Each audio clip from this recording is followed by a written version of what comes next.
Currently a rainy day in Portland. Today is Thursday. Thursday, 2 days after our 2020 election. And I have some thoughts. And some of those revolve around the activity that we saw last night across the river. Yesterday, as you would expect in Portland, there was many protests and demonstrations about continuing to count the vote. People wanted the vote to be counted. That has been happening everywhere, I'm sure. Lots of places. Last night, after those demonstrations were over, or the meetup, or the culmination of them, met, as it usually does, down across the river on the southwest side, down near the Justice Center, which was met with a phenomenal force of law enforcement. The sheer number and the volume of law enforcement that turned out for what ended up being nothing very exciting was astounding. Typically in a lot of Portland protests / deemed riots, when the police line is charging or holding a line, they are a single row across the street, a line across the street, typically one officer deep. Never really many more than that. They're usually only ever one officer deep. Last night, they had lines 4 to 5 officers deep, with dozens and dozens of vehicles fully outfitted and kitted out, trailing behind the line. Last night's joint combination forces between Portland Public Police Department, the border agents, the federal agents, the militarized police, the Oregon State Police, and, per Governor Brown's orders, National Guard. The sheer number of agencies across the river last night that were all brought together, that were actually, everybody was on standby. Everybody was there. They didn't come from anywhere. They didn't show up in a cavalry. They were simply waiting, hanging out, hiding underneath one of the bridges, Burnside Bridge, at a huge parking lot area where you could park dozens and dozens of big vehicles and have a staging ground to access lots of Portland on the west side.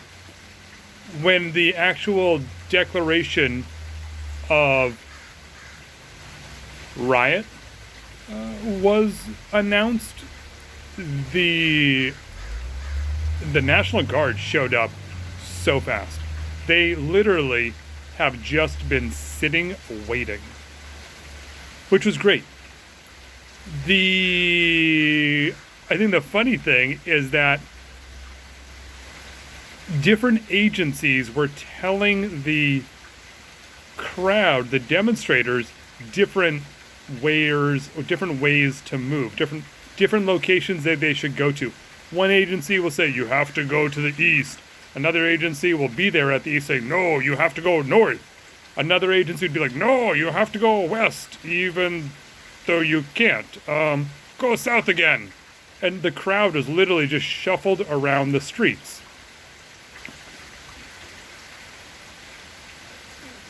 When they finally got to the Justice Center, because it seems as though that's where they were being curtailed to go to, they didn't have a choice.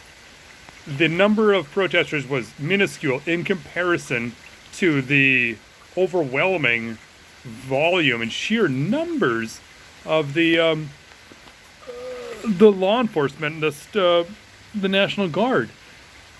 Having now been living through Portland riots and protests for months, I'm no expert. I don't go every night, but I go. And I learn, I see, I experience. I've gotten gassed, I've gotten chased, I've gotten lost, I've gotten confused, I've been scared.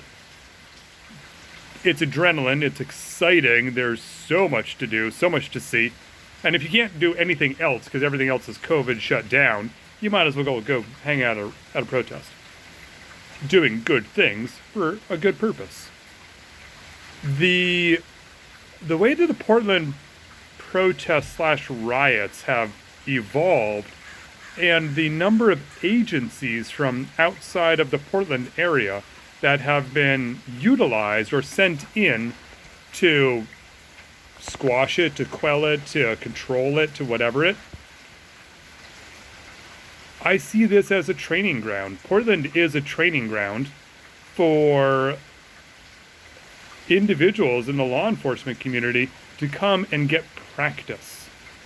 You can come, you can get practice, you can learn some techniques, you can see the reaction, you can learn about it in the news, you can experience the adrenaline rush, you can test out your gear, where you like your everything on your kit and your outfit. You develop trust in your systems, in your gas masks, in your code words, and your movement. Last night, watching the difference in abilities and confidence with Portland Police Bureau, that's been doing this for over 100 nights now, right? Getting close to 150 nights. And then National Guard, who are doing it for the first time, was hilarious. Portland Police rolls up like old hat, whatever, what's going on? Who do I recognize tonight at the protest? Doing their thing. They know what to do. They know how to move. They know how to bull rush. They know how to tackle. They know how to evade cameras. They know who they can and shouldn't push around. They know protesters, rioters by face, by name. And then the Oregon State National Guard, which bunch of youngins, a bunch of weekend warriors, awesome individuals, getting real first live hand experience doing crowd control on its own civilian population, which is what it's designed for. Watching the newness, the energy, the awkward, it's like watching that gangly teenager do something. Yeah, they get it done, but it ain't pretty. Last night there was a great moment where the string of vehicles for National Guard basically spanned the Hawthorne Bridge. And there was enough people where they could just about link arms and go around a city block. It was astounding how much law enforcement capabilities and they pulled out of their hat just like that to get experience, to get firsthand live, actual, hands-on people experience. The rest of the world, wherever you may be careful. I don't want this in your neighborhood. I don't want it in my neighborhood. I'm not happy with it. I didn't want it. I voted it out as much as I could. I understand it, but I don't necessarily want it. So, be safe out there, people.